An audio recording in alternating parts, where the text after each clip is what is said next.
নির্বাচন বানচালে জনগণের মধ্যে ভীতি ছড়ানোর চেষ্টা করা হচ্ছে, তবে সরকার এর বিরুদ্ধে কঠোর অবস্থানে রয়েছে। সকালে জাতীয় স্মৃতিসৌধে জাতির সূর্য সন্তানদের প্রতি শ্রদ্ধা নিবেদন শেষে এ কথা বলেন তথ্য উপদেষ্টা সৈয়দ রিজওয়ানা হাসান। ৭১-এর বিজয়ের স্বপ্ন সফল হয়নি বলেই ২৪-এর গণঅভ্যুত্থান হয়েছে বলেও মন্তব্য করেন উপদেষ্টা। এই সরকারকে ব্যর্থ বা সফল কোনোটা বলারই কোনো সুযোগ দেখতে পাচ্ছি না।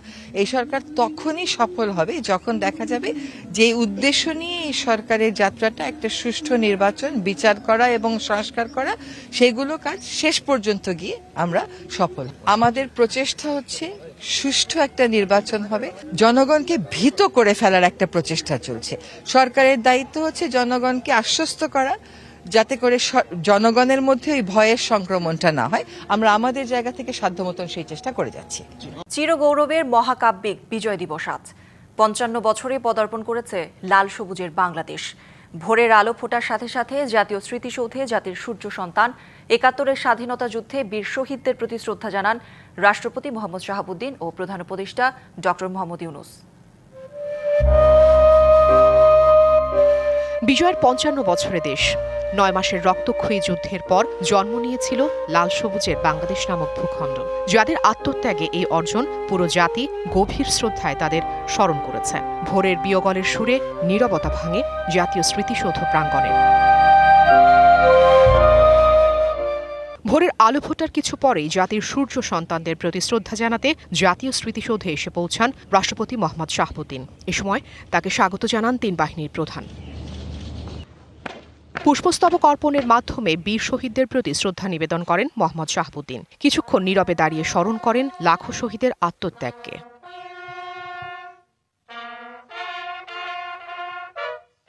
এ সময় উপস্থিত ছিলেন ৩ বাহিনীর প্রধান, আহত বীর মুক্তিযোদ্ধারা, উপদেষ্টা মণ্ডলীর সদস্য ও বিদেশি কূটনীতিকরা।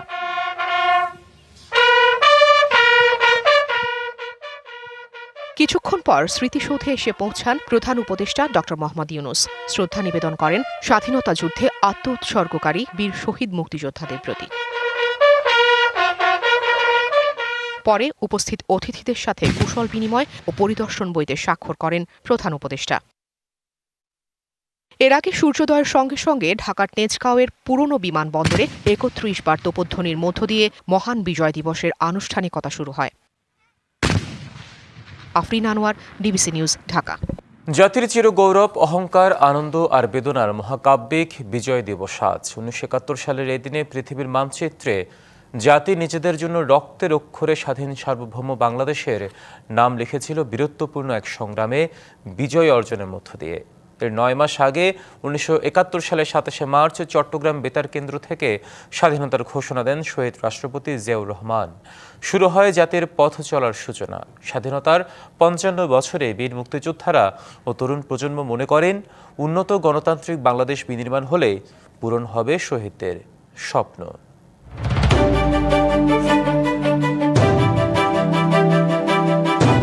বিড়ালটা যেভাবে নিশ্চিন্তে নির্ভয়ে আমার এখানে আছে, যেন বাংলাদেশের মানুষও এভাবে রাষ্ট্রের কাছে এভাবে যেন নির্ভয়ে থাকতে পারে। ২৪-এর গণঅভ্যুত্থানের পর নানা দৃষ্টিভঙ্গি তৈরি হয়েছে তরুণদের। দেশকে নিয়ে অনেক স্বপ্ন, গণতান্ত্রিক ও উন্নত বাংলাদেশ গড়তে নানান ভাবনা। বিশিষ্টজনরাও চান মুক্তিযুদ্ধের সঙ্গে নতুন প্রজন্মের সংযোগ গড়ে তুলতে। বিজয় দিবসে কেমন বাংলাদেশ দেখতে চান তরুণেরা, এমন প্রশ্ন ছিল তাদের কাছে। আমি চাই এমন একটা বাংলাদেশ, যে বাংলাদেশ সবাই তার নিজের মতো কথা বলতে পারবে, নিজের যোগ্যতা অনুযায়ী তার জায়গায় যেতে পারবে। যে শাসক গোষ্ঠী আমাদেরকে এই ৫০ বছর ধরে শাসন করছে, আমাদের ভিতরকার যে বৈষম্য, সেটাকে আরও জিয়ে রেখে তারা তাদের ক্ষমতাকে আঁকড়ে ধরার চেষ্টা করছে সবসময়। আমরা একটা বৈষম্যহীন সমাজ গড়তে চাই। ২৪-এর পরে আমরা সেই আকাঙ্ক্ষায় আছি। যে চাহিদাগুলো প্রত্যেকটা মানুষের জরুরি, সেই চাহিদাগুলো প্রত্যেকে যেন ফিল আপ করতে পারে, ওই রকমভাবে রাষ্ট্র তাদের মৌলিক চাহিদাগুলো নিশ্চিত করবে। ১৯৭১-এ দীর্ঘ ৯ মাস সশস্ত্র সংগ্রামের মধ্য দিয়ে স্বাধীন হয় বাংলাদেশ। ২৫শে মার্চ রাতে পাকিস্তানি হানাদার বাহিনী বাঙালিদের উপর শুরু করে বর্বর হামলা ও হত্যাযজ্ঞ। ১৯৭১-এর ২৭শে মার্চ চট্টগ্রামের কালুরঘাট বেতার কেন্দ্র থেকে স্বাধীনতার ঘোষণা দেন শহীদ রাষ্ট্রপতি জিয়াউর রহমান।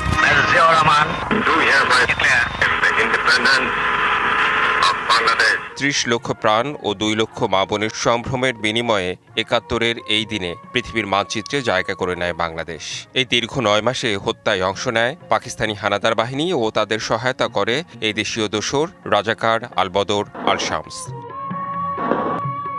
16 ডিসেম্বর জাতির চূড়ান্ত বিজয় অর্জিত হয়। এই অর্জিত বিজয়ের পর ঠিক এই সময়ে এসে দেশ কতদূর এগিয়েছে? অর্থনৈতিক স্বাধীনতা, মানবাধিকার, ভোটের অধিকার কি আদৌ পূরণ হয়েছে?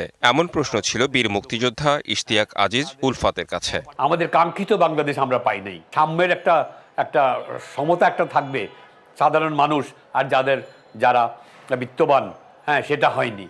তার মতে দেশ গড়তে হলে প্রয়োজন ঐক্যবদ্ধ থাকা আর মানুষে মানুষের সহমর্মিতা। ৭১ আর ২৪ দেখলে এটা প্রমাণিত হয় সত্যি যখন সারা দেশের মানুষ নেমে আসে তখনই সেই কাঙ্ক্ষিত জায়গায় পৌঁছানো যায়।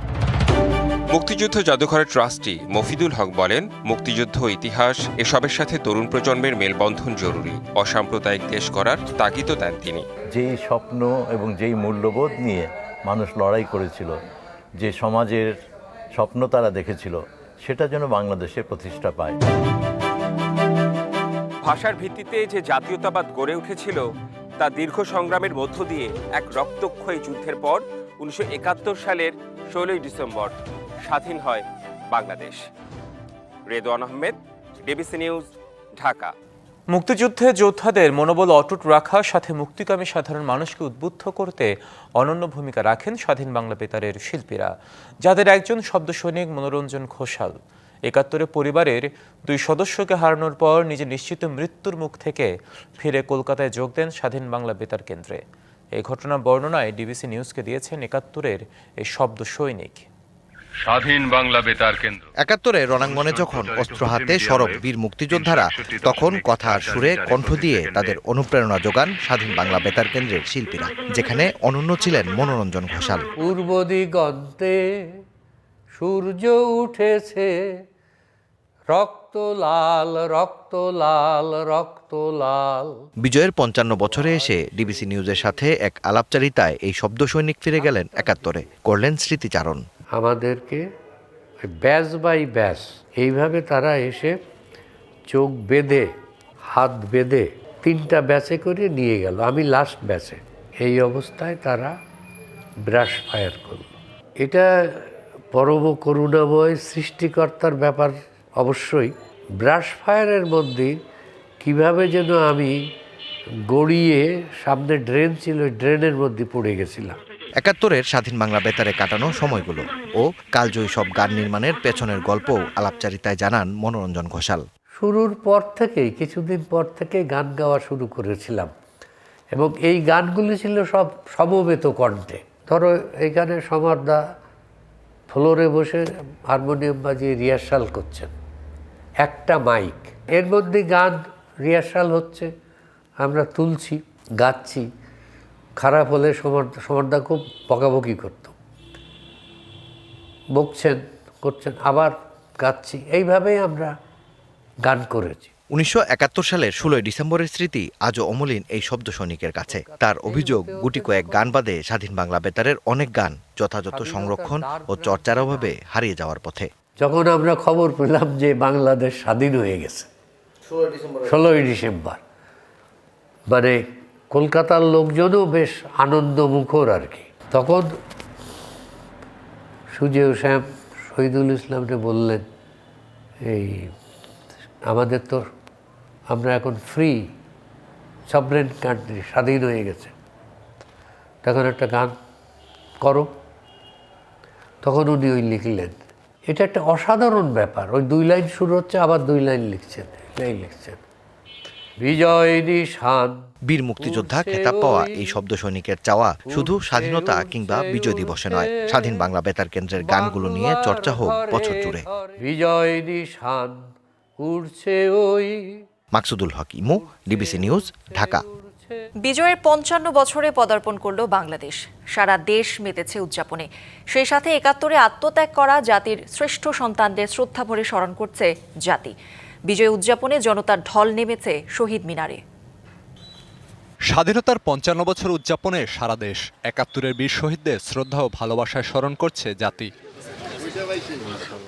বর্ণাঢ্য আয়োজনে চট্টগ্রামে বিজয় দিবস উদযাপন হচ্ছে। ভোরের সূর্যোদয়ের সাথে সাথে নগরীর কাট্টালীতে স্মৃতিসৌধ প্রাঙ্গণে ২১ বার তোপধ্বনির মাধ্যমে শুরু হয় আনুষ্ঠানিকতা। এরপর শহীদদের প্রতি শ্রদ্ধা নিবেদন করেন চট্টগ্রাম মেট্রোপলিটন পুলিশের একটি চৌকস দল। এ সময় বিউগলে বেজে ওঠে করুণ সুর। এরপর চট্টগ্রামের মেয়র সাদাত হোসেন, প্রশাসনের কর্মকর্তা, মুক্তিযোদ্ধা ও শহীদ পরিবারের সদস্যরা শ্রদ্ধা নিবেদন করেন।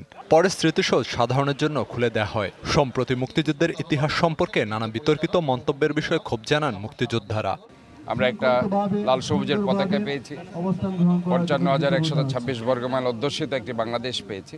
স্বাধীনতা, সেই স্বাধীনতাকে আমাদেরকে ধরে রাখতে হলে আমাদেরকে ঐক্যবদ্ধভাবে সবাইকে মিলে একসাথে কাজ করতে হবে। বিভ্রান্তিমূলক তথ্য প্রচার করা হচ্ছে বা বিকৃত করা হচ্ছে ইতিহাসকে। আমার মনে হয় না যে এটা খুব বেশি দিন স্থান পাবে বা এইটা মানুষ খুব বেশি গ্রহণ করবে। আশাবাদী হয়তো আগামী দিনে নির্বাচিত সরকার মুক্তিযুদ্ধের আকাঙ্ক্ষা পূরণে এবং মুক্তিযুদ্ধের আকাঙ্ক্ষা পূরণে 24শে জুলাই যা তাহুতি হচ্ছে সেগুলিকে মূল্যায়ন করবে। খুলনায় নানা আয়োজনের মধ্য দিয়ে উদযাপিত হচ্ছে মহান বিজয় দিবস। জাতির শ্রেষ্ঠ সন্তানদের শ্রদ্ধা জানাতে ঢল নামে মানুষের। রক্তে কেনা স্বাধীনতা বৃথা যেতে না দেওয়ার প্রত্যয় ছিল সবার কণ্ঠে। 1971 সালে আমরা যে একটা বিশাল রক্তক্ষয়ী সংগ্রামের মাধ্যমে যে বিজয় দিবস অর্জন করেছি 16 ডিসেম্বরে, আজকে এটা জাতি অবশ্যই উদ্দীপনার সাথে স্মরণ করছে। গণতান্ত্রিক বাংলাদেশ পুনঃপ্রতিষ্ঠার যে নতুন যাত্রা শুরু হয়েছে, সেই যাত্রায় এবারের এই মহান বিজয় দিবস অত্যন্ত গুরুত্বপূর্ণ। সিলেটেও বর্ণাঢ্য আয়োজনের মধ্য দিয়ে মহান বিজয় দিবস উদযাপিত হচ্ছে। শুরুতেই শহীদদের প্রতি ফুল দিয়ে শ্রদ্ধা নিবেদন করেন বীর মুক্তিযোদ্ধারা। পরে শ্রদ্ধা জানায় প্রশাসন, রাজনৈতিক ও সামাজিক সংগঠন, শহীদ পরিবারের সদস্য, সাধারণ মানুষ। আমরা আসলে সেই বাংলাদেশই দেখতে চাই যে বাংলাদেশের স্বপ্ন নিয়ে আমাদের বীর মুক্তিযোদ্ধাবৃন্দ যারা 71-এ জীবন দিয়েছেন। বিজয় দিবস এটা আসলে আমাদের জাতির একটি স্মরণীয় দিন। প্রত্যাশা করি বাংলাদেশ হবে একটি দুর্নীতিমুক্ত এবং বৈষম্যহীন এবং গণতান্ত্রিক বাংলাদেশ। রংপুরে কেন্দ্রীয় শহীদ মিনারে পুষ্পার্ঘ্য অর্পণ করে শ্রদ্ধা নিবেদন করে বিএনপি, জাতীয় পার্টি, এনসিপি, জাসদ, বাসদ, রংপুর প্রেস ক্লাব সহ রাজনৈতিক দল ও অঙ্গ সংগঠনের নেতৃবৃন্দ। রংপুর স্টেডিয়ামে কুচকাওয়াজের পাশাপাশি আছে বীর মুক্তিযোদ্ধাদের সংবর্ধনা সহ নানা আয়োজন। ফেনী শহরের জেল রোড মোড়ে মুক্তিযুদ্ধের স্মৃতিস্তম্ভে সূর্যোদয়ের সাথে সাথে 31 বার তোপধ্বনির মাধ্যমে শুরু হয় বিজয় দিবসে 3 দিনের আনুষ্ঠানিকতা। বিভিন্ন শ্রেণী পেশার মানুষ শ্রদ্ধা ও ভালোবাসায় স্মরণ করেন 71-এর বীর সেনানীদের। এছাড়া বরগুনা, বাগেরহাট, রাঙামাটি, নরসিংদী, নাটোর, ভোলা, মেহেরপুর, টাঙ্গাইল ও হবিগঞ্জেও নানা আয়োজনে উদযাপিত হচ্ছে বিজয় দিবস। Khalid Hasan, DBC news desk. মুক্তিযুদ্ধকে নিজেদের সম্পত্তি ভেবে নিয়েছিল একটি দল, বাকি সব মানুষকে বানানো হয়েছিল দাস। এমন মন্তব্য করেছেন জামায়াতের আমির ডাক্তার শফিকুর রহমান। অতীতের বস্তাপচা সমস্ত রাজনীতি বাংলাদেশে অচল। সেই রাজনীতির পাহারাদারি যারা করবে তারা অচলে পরিণত হবে বলেও মন্তব্য করেছেন তিনি। সকালে রাজধানী সোহরাওয়ার্দী উদ্যানে আয়োজিত এক অনুষ্ঠানে প্রধান অতিথির বক্তব্যে এসব কথা বলেন জামায়াতের আমির। 12 ফেব্রুয়ারি নির্বাচনের মধ্য দিয়ে নতুন বাংলাদেশের মোড়ক উন্মোচিত হবে জানিয়ে তিনি বলেন, কোনো ষড়যন্ত্র করে লাভ হবে না। জামায়াত আমির আরও বলেন, কাউকে আর ছাড় দেওয়া হবে না। খুন, ধর্ষণ আর আয়নাঘরের রাজনীতি করার জন্য একটি দলকে পালাতে হয়েছে। ফ্যাসিবাদীরা পালিয়ে গিয়েও শান্তিতে থাকতে দিচ্ছে না মন্তব্য করে তিনি বলেন, ওসমান হাদির ওপর হামলা তার প্রমাণ।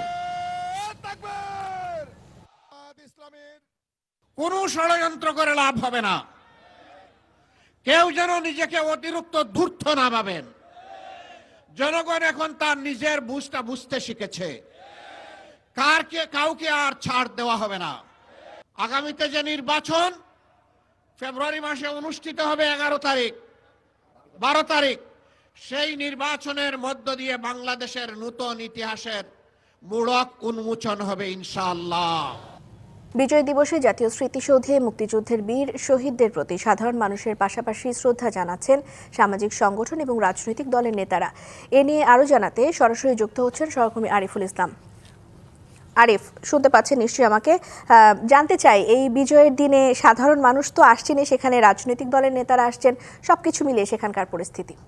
আমি যদি বলি, এখানকার পরিস্থিতি সূর্য সন্তানদের শ্রদ্ধা নিবেদনের জন্য বলা যায় যে একেবারেই ঢল নেমেছে সর্বস্তরের মানুষের, সকল শ্রেণী পেশা মানুষের। সেই চিত্রটা কিন্তু আমরা সকাল থেকেই দেখানোর চেষ্টা করেছি, এখন অবধি পর্যন্ত সেটা রয়েছে এবং কি সেই ঢলটা এখনও অব্যাহত রয়েছে।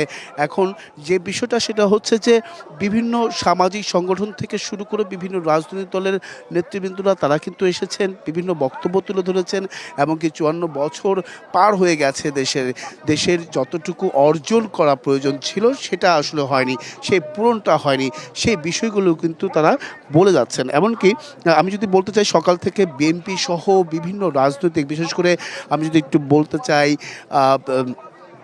ডাকসু থেকে এসেছিলেন, বিএনপি থেকে এসেছিলেন, গণ অধিকার পরিষদ থেকে এসেছিলেন নেতৃবৃন্দরা, তারা কিন্তু বিভিন্ন ধরনের বিভিন্ন মত প্রকাশ করেছেন আজকের এই দিনটাতে। এমনকি তারা বলছেন বরাবরই যে 54 বছর থেকে 55 বছর পদার্পণ করেছে, এমনকি যে অর্জন করার যে বিষয়টা সেটা কিন্তু হয়নি। এমনকি আগামী নির্বাচনের মাধ্যমে গণতন্ত্র পুনঃপ্রতিষ্ঠিত করা হবে। জামাত 71 স্বাধীনতা বিরোধী ছিল, এখনও তারা সেই অপচেষ্টা চালিয়ে যাচ্ছে। এই বিষয়গুলো কিন্তু আসলে তুলে ধরেছেন। সুষ্ঠু নির্বাচন হবে এবং সেই নির্বাচনের মধ্য দিয়ে আবারও গণতন্ত্র প্রতিষ্ঠিত হবে, সেটা কিন্তু বলেছিলেন বিএনপির স্থায়ী কমিটির সদস্য মঈন খান। এছাড়াও আমি যদি বলতে চাই যে ডাকসুর যিনি ভিপি সাদিক কায়েম, তিনি কিন্তু বলেছেন স্বাধীন ভূখণ্ডে আমাদের প্রত্যাশা ছিল ইনসাফ ভিত্তিক দেশ গড়া, কিন্তু তা সম্ভব হয়নি। বিজয় দিবসে আমাদের প্রতিজ্ঞা, গত 54 বছরে যারা বাংলাদেশকে একটি অকার্যকর রাষ্ট্রে পরিণত করতে চেয়েছে তাদের বিচারের আওতায় এনে ইনফাত কায়েম করা। আর সেক্ষেত্রে বিজয়ের 54 বছর পরও আমরা ইনসাফের বাংলাদেশ করতে পারিনি। আগামী বাংলাদেশের ইনসাফের দেশ গড়তে আমাদের লড়াই থাকবে, এটা বলেছেন SM ফরহাদ, যিনি GS ডাকসুর। এছাড়াও আরেকটি যদি বলতে চাই যে ঢাকা বিশ্ববিদ্যালয়ের ভিসি যিনি এসেছিলেন, তিনি কিন্তু বলেছেন হীন রাজনৈতিক স্বার্থে জাতীয় দিবসগুলো নিয়ে বিতর্ক তৈরি করার চেষ্টা করা হচ্ছে।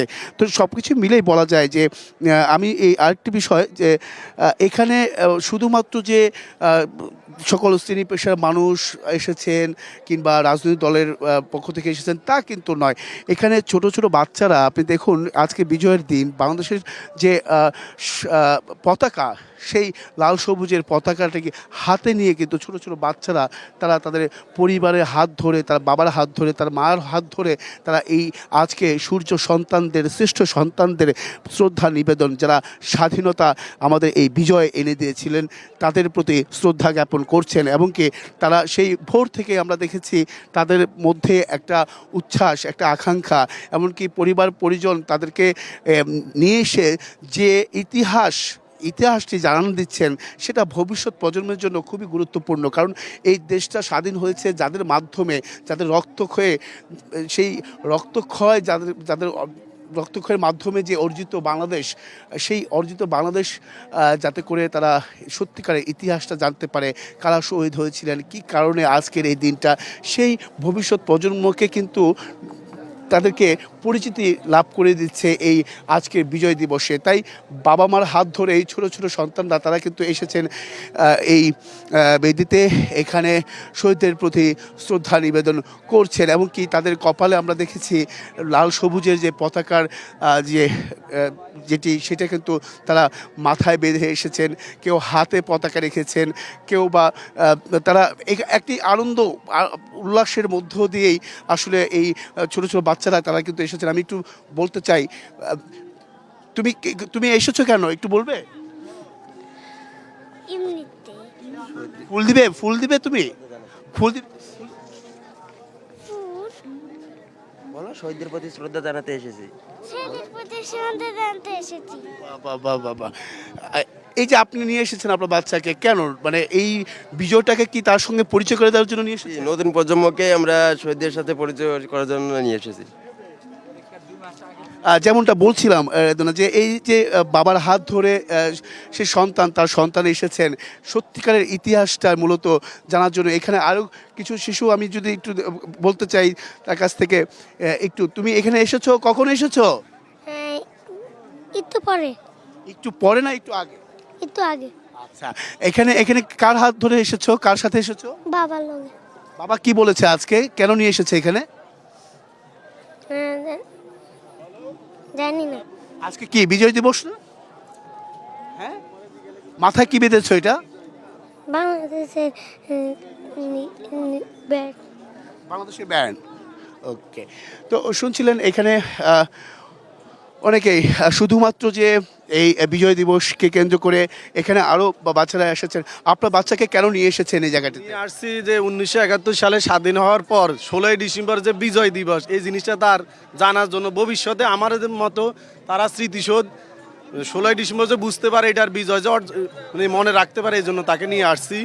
এমনকি স্মৃতিসৌধ সম্বন্ধে জানার জন্য, 16ই ডিসেম্বর সম্বন্ধে জানার জন্য যে আমাদের বিজয়টা। তুমি কি জানতে পেরেছো? বাবা কি বলেছেন? তুমি কি জানতে পেরেছো? আজকে কি করেছো তুমি এখানে এসে? বলো ভবিষ্যতে আমরা এরকম হব ইনশাআল্লাহ। আমরা এগুলো থেকে বসি ইনশাআল্লাহ।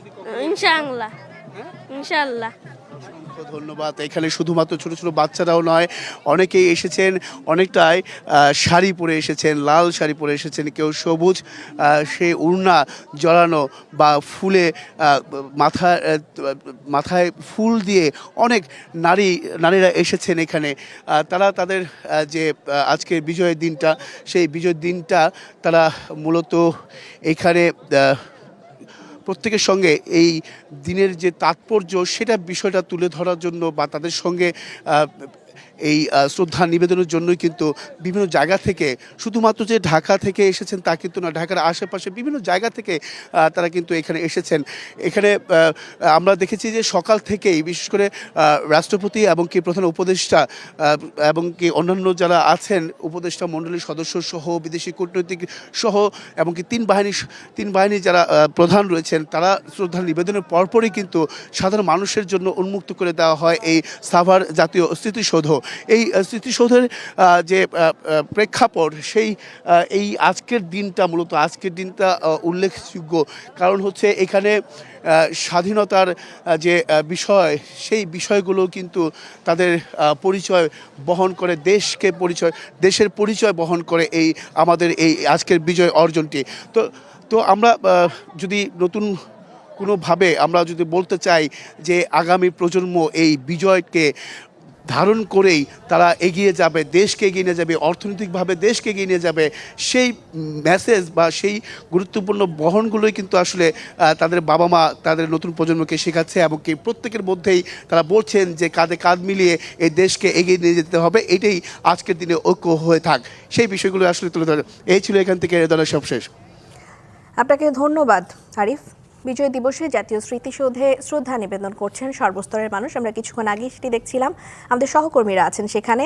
মঞ্জুমা আফরোজ নীলিমা স্মৃতিসৌধে আছেন এবং সেই সাথে আছেন মিজান আহমেদ। আমরা তার সাথে কথা বলবো।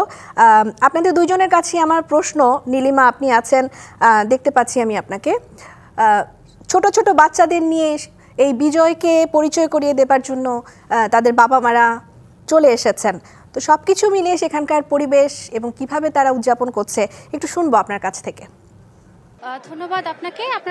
আপনি আগে আমার অবস্থান বলে দিয়েছেন, আপনার পিছনে দেখতেই পাচ্ছেন আমি অবস্থান করছি জাতীয় স্মৃতিসৌধ সাভারে, এবং আমি আপনাদেরকে, আমার অন্যান্য সহকর্মীরা যেহেতু আপনাদেরকে বলে দিয়েছেন বিভিন্ন রাজনৈতিক কথাবার্তা, এবং যারা এখানে শ্রদ্ধা নিবেদন করতে এসেছেন তারা সবাই এখানে খুব উৎসব মুখর পরিবেশে, রাজনৈতিক দল থেকে শুরু করে সাংস্কৃতিক সংগঠন সবাই খুব চমৎকারভাবে এখানে শ্রদ্ধা নিবেদন করছেন। আমি আপনাদেরকে স্পেশালি জানিয়ে দিতে চাই যে এখানে যারা কূটনৈতিকরা এসেছেন তারা আসলে কি বলেছেন। আমার দুজন কূটনীতিকের সাথে কথা হয়েছে, তারা বাংলাদেশের এই গৌরবময় অর্জনকে তাদের বিশ্বব্যাপী তারা ছড়িয়ে দেওয়ার চেষ্টা করছেন, এবং মহান বিজয় দিবসের প্রথম প্রহরে কিন্তু আমরা জানি শহীদদের প্রতি শ্রদ্ধা জানিয়েছেন, এবং বাংলাদেশে কর্মরত বিভিন্ন দেশে যারা রাষ্ট্রদূত আছেন, কূটনীতিকরা আছেন, তারা ফুল দিয়ে শ্রদ্ধা নিবেদন করেছেন, এবং তাদের মতে বাংলাদেশের মুক্তিযুদ্ধ বিশ্ব ইতিহাসে একটি অনন্য দৃষ্টান্ত। তাদের মতে এই বিজয়ের চেতনা আজও গণতান্ত্রিক, মানবাধিকার ও আত্মনিয়ন্ত্রণের সংগ্রামে বিশ্ববাসীকে অনুপ্রেরণা যোগাচ্ছে। কূটনীতিরা বাংলাদেশের উন্নয়ন, অগ্রযাত্রা, শান্তি রক্ষায় ভূমিকা এবং আন্তর্জাতিক অঙ্গনে দায়িত্বশীল অবস্থানের ভূয়সী প্রশংসা করেন বাংলাদেশের। পাশাপাশি দর্শকদের আরও জানিয়ে দিতে চাই, ভবিষ্যতে বাংলাদেশের সঙ্গে পারস্পরিক সহযোগিতা আরও জোরদারের আশাবাদ ব্যক্ত করেন তারা। দর্শক, আপনাদেরকে অন্যান্য সহকর্মীরা সকাল থেকে আপনাদেরকে জানিয়ে দিচ্ছিলেন বিভিন্নভাবে বিভিন্ন জায়গা থেকে, শুধুমাত্র ঢাকায় রাজধানীর মধ্যে উৎসব মুখর পরিবেশ সেটা কিন্তু এরকম নয়। বাংলাদেশের বিভিন্ন জেলায়, সব জেলায় কিন্তু পালিত হচ্ছে আমাদের এই দিবসটি, বিজয় দিবস, যেটি লাল সবুজে একাকার হয়ে গেছে। আপনারা দেখতেই পাচ্ছেন আমাদের পিছনে, এবং আমি চলে যেতে চাই এখন। আমার আরেকজন সহকর্মী আছেন, তিনি সকাল থেকে আমাদের সাথে আছেন এবং আপনাদের সাথে অন্য লাইভেও যুক্ত হয়েছেন। তিনি এখন আপনাদেরকে জানাবেন শ্রদ্ধা নিবেদন করতে আসা মানুষদের আসলে অভিমত। আসলে রাজনৈতিক দলগুলো, সামাজিক সংগঠন, শিক্ষকদের সংগঠন, বিভিন্ন শিক্ষা প্রতিষ্ঠান সবাই এসেছে, সবার আবেগের জায়গা থেকে। পুরনো সেই যে আমাদের যে গৌরবোজ্জ্বল মুক্তিযুদ্ধের চেতনাকে শানিত করতে সবারই আশা। রাজনৈতিক দলগুলো বলছে যে ৭১-এর পরাজতি শক্তি গণতন্ত্রের অগ্রযাত্রাকে নস্যাৎ করার চক্রান্ত করছে, এটা তাদের শঙ্কা। তারা সবাইকে সজাগ থাকার আহ্বান জানিয়েছে। পাশাপাশি এই আলোচনাও এসেছে অনেকেই আবার ৭১ এবং ২৪-এর গণ অভ্যুত্থানকে পাশাপাশি দাঁড় করাবার চেষ্টা করছে। বীর মুক্তিযোদ্ধারা বলছেন ৭১ আমাদের অস্তিত্বের, আমাদের শেকড়ের অংশ, যার মধ্য দিয়ে আমরা এসেছি। ঠিক তেমনিভাবে ২৪-এর গণ অভ্যুত্থানও মুক্তিকামী জনতারই আন্দোলন। দুটো আন্দোলনের মধ্য দিয়ে মানুষ মুক্তি চেয়েছে, মানুষ পেছনের যেই শাসন ব্যবস্থা তার থেকে পরিত্রাণ চেয়ে একটা নতুন বন্দোবস্ত চেয়েছে। শিক্ষকরা বলছেন শিক্ষার্থীদের নিয়ে আসার নেপথ্যে রয়েছে মুক্তিযুদ্ধের যে চেতনা, সেই চেতনা থেকে প্রজন্ম থেকে প্রজন্মান্তরে সঞ্চারিত হয়, এটাকে ধারণ করতে হয়, লালন করতে হয়, চর্চা করতে হয়। এটা যেন দিবস কেন্দ্রিকতার মধ্যে আবদ্ধ না থাকে, এটা যেন আমাদের ব্যক্তি জীবনের ঐতিহ্য হয়ে দাঁড়ায়। আমরা যেন মুক্তিযোদ্ধাদের পরিপূর্ণভাবে শ্রদ্ধা করি, বক্তব্য বিবৃতির বাইরে গিয়ে যেন মুক্তিযোদ্ধাদের জন্য রাষ্ট্র তার দায়িত্ব সম্পন্ন করে, এ প্রত্যাশাগুলো আসছে। সেই আশা কিন্তু এখনো চলছে। সামনের দিনে হয়তো আরো অনেকে আসবেন, আরো অনেকের কথা আপনার মাধ্যমে হয়তো দর্শককে জানানো যাবে। মিজান আহমেদ, আপনার কাছে আমার আরেকটি প্রশ্ন থাকবে। সকাল থেকে আপনি এখানে দেখছেন, আপনি রাজনৈতিক দলগুলোর কথা বললেন। এখানে আসলে রাজনৈতিক দলগুলো, আমরা এটা আমাদের গণঅভ্যুত্থানের পরে এটা কিন্তু দ্বিতীয় বিজয়, এবং বাংলাদেশে বিভিন্ন রকম অরাজনৈতিক কাজ চলছে এবং সহিংসতা চলছে, এর বিরুদ্ধে কি বলেছেন? হ্যাঁ, তারা তাদের কনসার্ন অর্থাৎ তাদের উদ্বেগ জানিয়েছেন। তারা বলছেন যে বিভেদের রাজনীতি, সেই বিভেদের রাজনীতিটা আসলে বাংলাদেশকে পিছিয়ে দিচ্ছে। বাংলাদেশ ভৌগোলিকভাবে ভীষণ গুরুত্বপূর্ণ একটি অবস্থানে রয়েছে, এবং সেই ভৌগোলিক গুরুত্বপূর্ণ অবস্থানে থাকার পরও বাংলাদেশের সম্ভাবনা নচ্ছাচ হচ্ছে শুধুমাত্র আভ্যন্তরীণ বিভেদ ও দ্বন্দ্বের কারণে। ধন্যবাদ মিজান আহমেদ আপনাকে। আমরা দুইজনে আপনাদেরকে জানানোর চেষ্টা করলাম বর্তমান জাতীয় স্মৃতিসৌধে যে পরিস্থিতি আছে সেটি, এবং ছোট থেকে বড়, শিক্ষক থেকে রাজনৈতিকবিদ এবং শহীদ পরিবারে যারা আছেন, তরুণরা যারা আছেন, তাদের অভিমত আপনাদের সাথে প্রকাশ করার চেষ্টা করলাম। এই ছিল আমার কাছে এই মুহূর্তে সর্বশেষ তথ্য। নীলিমা এবং মিজান আমাদের সাথে যোগ দিয়েছিল, ধন্যবাদ আপনাদের দুইজনকেই। ৭১-এর শহীদদের দেশপ্রেমে উদ্বুদ্ধ হয়েই ২৪-এর গণ অভ্যুত্থান, ১৬ই ডিসেম্বরের বিজয়ের প্রত্যয় বুকে নিয়েই বাংলাদেশকে বিনির্মাণের সুযোগ এসেছে, জানালেন আইন উপদেষ্টা ডক্টর আসিফ নজরুল। আর তথ্য উপদেষ্টা সৈয়দা রিজওয়ানা হাসান বলেছেন, নির্বাচন বানচালে জনগণের মধ্যে ভীতি ছড়ানোর চেষ্টা করা হচ্ছে, তবে সরকার এর বিরুদ্ধে কঠোর অবস্থানে রয়েছে। সাভারে জাতীয় স্মৃতিসৌধে বীরদের প্রতি শ্রদ্ধা নিবেদন শেষে নারী ও শিশু বিষয়ক উপদেষ্টা শারমিন মুর্শিদ বলেছেন, ৭১ আর ২৪কে তুলনা করে কোনোটাকেই খাটো করার প্রয়োজন নেই, কারণ ৭১ জাতির জন্য বড় গর্বের জায়গা। এই সরকারকে ব্যর্থ বা সফল কোনোটা বলারই কোনো সুযোগ দেখতে পাচ্ছি না।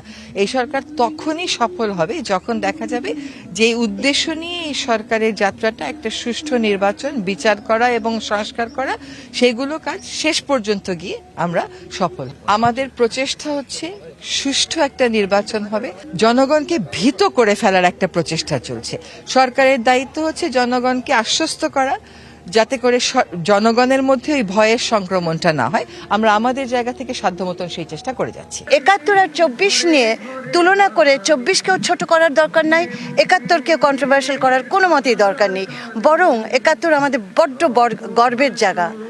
১৬ ডিসেম্বরের যে প্রত্যয় সেটা আমাদের মধ্যে ছিল দেখেই আমরা এই ঐতিহাসিক জুলাই গণ অভ্যুত্থানের মাধ্যমে বাংলাদেশকে পুনর্নির্মাণের একটা সুযোগ করে নিতে পেরেছি। নানান আত্মত্যাগের মাধ্যমে বাংলাদেশকে স্বাধীন করেছেন, তাদের প্রতি কৃতজ্ঞতা, শ্রদ্ধা। ৭১ ও ২৪ দুটোর মহিমা আলাদা। ৭১ জামায়াত ৭১-এ স্বাধীনতা বিরোধী ছিল, এখনও তারা সেই অপচেষ্টা চালিয়ে যাচ্ছে বলে মন্তব্য করেছেন বিএনপি স্থায়ী কমিটির সদস্য মির্জা আব্বাস। বিজয় দিবসে সাভারে জাতীয় স্মৃতিসৌধে শ্রদ্ধা নিবেদন করে এই মন্তব্য করেছেন তিনি। আর দলটির স্থায়ী কমিটির আরেক সদস্য মঈন খান বলেন, সুষ্ঠু নির্বাচন হবে এবং সেই নির্বাচনের মধ্য দিয়ে আবারও গণতন্ত্র প্রতিষ্ঠিত হবে। কাছাকাছি সময়ে জাতীয় স্মৃতিসৌধে শহীদদের প্রতি শ্রদ্ধা জানাতে গিয়ে ডাকসুর ভিপি সাদিক কায়েম প্রতিজ্ঞা করে বলেন, গত ৫৪ বছরে যারা বাংলাদেশকে একটি অকার্যকর রাষ্ট্রে পরিণত করতে চেয়েছে তাদের বিচারের আওতায় আনতে হবে। আর ঢাকা বিশ্ববিদ্যালয়ের উপাচার্য অধ্যাপক ডক্টর নিয়াজ আহমেদ খান বলেছেন, হীন রাজনৈতিক স্বার্থে জাতীয় দিবসগুলো নিয়ে বিতর্ক তৈরির চেষ্টা হচ্ছে। ১৯৪৭ সাল থেকে অদ্যাবধি ৪৭ সাল, ৭১ সাল এবং এখন পর্যন্ত দেশের শান্তি কখনো কামনা করে নাই এবং করে না। গোলাম আযম সহ ওর সাঙ্গ বঙ্গরা যদি জাতির শীর্ষ সন্তান হয়, তাহলে বীর মুক্তিযোদ্ধাদেরকে অপমানিত করা হচ্ছে, তাহলে বীর মুক্তিযোদ্ধাদের অবস্থানটা কোথায় এটা একটু ওদের কাছে আমি জানতে চাই। আমরা এদেশে বাংলাদেশের কোটি কোটি মানুষকে নিয়ে গণতন্ত্র আগামী একটি সুষ্ঠু নিরপেক্ষ নির্বাচনের মাধ্যমে পুনঃ প্রতিষ্ঠিত করব। আজকে মহান বিজয় দিবসে প্রথমত ঢাকা বিশ্ববিদ্যালয়ের পক্ষ থেকে আমরা দেশবাসীকে সালাম জানাই, শুভেচ্ছা জানাই। আজকে বিজয় দিবসে আমাদের প্রতিজ্ঞা হলো এই আধিপত্যবাদী শক্তি, আগ্রাসনবাদী শক্তি, তাদের বিরুদ্ধে আমাদের প্রতিরোধ জারি রাখা। বাংলাদেশে আর কখনো এই আগ্রাসনবাদী শক্তির স্থান হবে না। বাংলাদেশে রাজনীতি করবে যারা বাংলাদেশপন্থী যারা আছে তারা। ফেব্রুয়ারিতে ত্রয়োদশ জাতীয় সংসদ নির্বাচন, সারা দেশ প্রস্তুত হচ্ছে একটি অবাধ, সুষ্ঠু এবং গ্রহণযোগ্য নির্বাচনের জন্য। কি ভাবছেন সাধারণ মানুষ থেকে শুরু করে আগামী জনপ্রতিনিধিরা? সে কথা জানাতে ডিবিসি নিউজের ইলেকশন এক্সপ্রেস ছুটে যাচ্ছে সব সংসদীয় আসনে। আজ আছে সংসদীয় আসন 198, গাজীপুর 5-এ। মহান বিজয় দিবসের শুভেচ্ছা জানিয়ে CSRM এর সৌজন্যে ডিবিসি ইলেকশন এক্সপ্রেসে স্বাগত জানাচ্ছি সবাইকে। আমরা আজ রয়েছি সংসদীয় আসন গাজীপুর 5-এ। আজকে আমাদের সাথে অতিথি হিসাবে উপস্থিত রয়েছেন বাংলাদেশে জামায়াত ইসলামের মনোনীত প্রার্থী মোহাম্মদ খায়রুল হাসান। তার সাথে কথা বলবো, জানবো তার এই আসনের নির্বাচনী ভাবনা। জনাব খায়রুল হাসান, আপনাকে স্বাগত আমাদের এই আয়োজনে। আপনার কাছ থেকে শুরুতেই জানতে চাইবো আপনার এই এলাকার মানুষদের নিয়ে আপনার ভাবনার কথা। ধন্যবাদ। আজকের এই শুভক্ষণে যারা আমাদের সাথে রয়েছেন, ধন্যবাদ জানাচ্ছি ডিবিসি ইলেকশন এক্সপ্রেস লাইভে যারা শুনছেন। বাংলাদেশের রাজধানী ঢাকার নিকটবর্তী যে আসন গাজীপুর 5 আসন অত্যন্ত গুরুত্বপূর্ণ একটি আসন। আমার ভাবনা, জনগণ যা ভাবে সেই ভাবনাটাই আমার ভাবনা। আমি বিশেষ করে দুইটি মূলনীতিকে সামনে রেখে কালীগঞ্জের সামগ্রিক কার্যক্রম পরিচালনা করতে চাই। সেটা হলো আমি সবাইকে নিয়ে কাজ করব। উন্নয়ন এবং সেবামূলক কর্মকাণ্ডে সকল শ্রেণী পেশা, যোগ্য, দক্ষ, নবীন প্রবীণদের সমন্বয়ে সেক্টর ভিত্তিক উন্নয়ন পরিকল্পনা গ্রহণ করে তাদেরকে সম্পৃক্ত করে আমি কার্যক্রম পরিচালনা করব। দ্বিতীয় যে বিষয়টাকে সামনে রেখে কার্যক্রম পরিচালনা করব সেটা হলো সামাজিক প্রতিষ্ঠান বলতে আমরা যা বুঝি, মাদ্রাসা, স্কুল, শিক্ষা প্রতিষ্ঠান, মসজিদ, মন্দির, এই জাতীয় প্রতিষ্ঠানগুলোকে রাজনৈতিক বিবেচনার ঊর্ধ্বে রেখে পরিচালনার ক্ষেত্রে সৎ, যোগ্য এবং ওই এলাকার সর্বজন শ্রদ্ধেয় ব্যক্তিদেরকে সম্পৃক্ত করে কার্যক্রমগুলি পরিচালনা করব। এছাড়া আমার সামগ্রিক কার্যক্রমকে সেক্টর ভিত্তিক সমন্বয় করে কাজ পরিচালনা করব। এর মধ্যে ফার্স্ট যে বিষয়টা সেটা সামনে রাখবো সেটা হলো safety and security for all. আজকে মানুষ যেটা চায় সবার জন্য নিরাপত্তা, আমরা এই বিষয়টা নিশ্চিত করব। ভীতি মুক্ত একটা পরিবেশ সৃষ্টি করব, রাজনৈতিক হানাহানি বিদ্বেষকে দূর করে সেখানে স্থিতিশীল সহনশীল একটা পরিবেশ তৈরি করার জন্য চেষ্টা করব। তারপরে যে বিষয়টাকে সামনে নিয়ে কাজ করব সেটা হলো ডেভেলপমেন্ট বলতে রাস্তাঘাটের উন্নতি, রাস্তাঘাটের যে অসমাপ্ত কাজগুলি রয়েছে। আমি গ্রামে গঞ্জে প্রতিটা এলাকায় আমি গিয়েছি, এখনও অনেক রাস্তাঘাট অসমাপ্ত রয়েছে।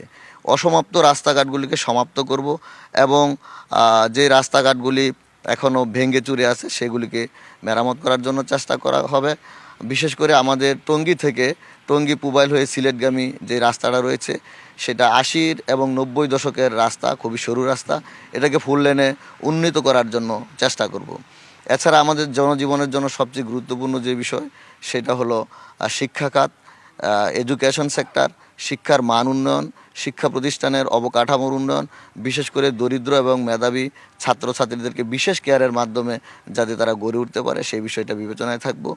হেলথ সেক্টরকে নিয়ে ভিন্ন রকম চিন্তা রয়েছে, বিশেষ করে একেবারে সর্বসাধারণ মানুষ যাতে তাদের সেবা পায়, চিকিৎসা সেবা পায়, এই জন্য চিকিৎসাকে মানুষের দোরগোড়ায় পৌঁছে দেওয়ার জন্য চেষ্টা করব। আমাদের কালীগঞ্জের যে হাসপাতালটি রয়েছে 100 শয্যা বিশিষ্ট হাসপাতাল, এটা যথার্থ নয়।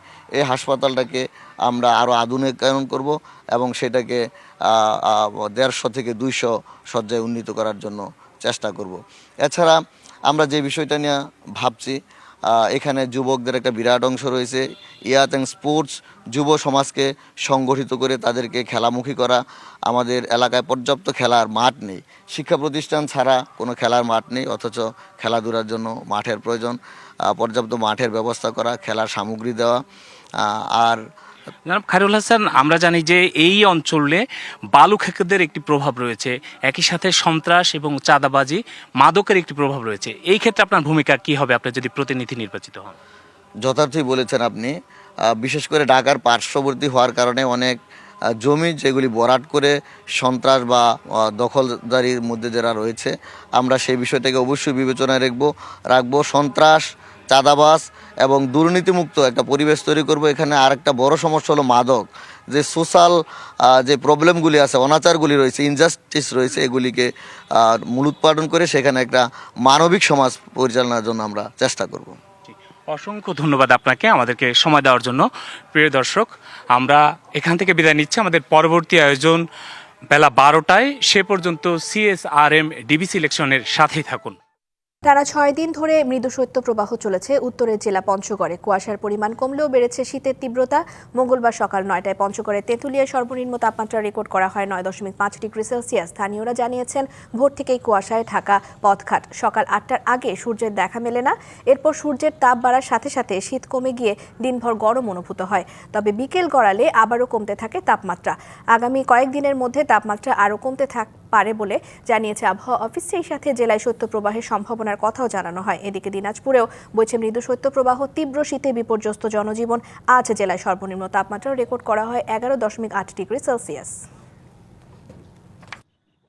রাশিয়া ইউক্রেন যুদ্ধ বন্ধে শান্তি আলোচনা শেষের পথে বলে জানিয়েছেন মার্কিন প্রেসিডেন্ট ডোনাল্ড ট্রাম্প। সোমবার ওভাল অফিসে সাংবাদিকদের ট্রাম্প বলেন, ইউক্রেনের প্রেসিডেন্ট ভলোদিমির জেলেনস্কি এবং ফ্রান্স, জার্মানি, যুক্তরাজ্য এবং নেটো নেতাদের সঙ্গে তার দীর্ঘ আলোচনা হয়েছে। বার্লিন বৈঠকের পর ইউক্রেন যুদ্ধ বন্ধের চুক্তি এর চেয়ে কাছাকাছি কখনো ছিল না বলে মন্তব্য করেন।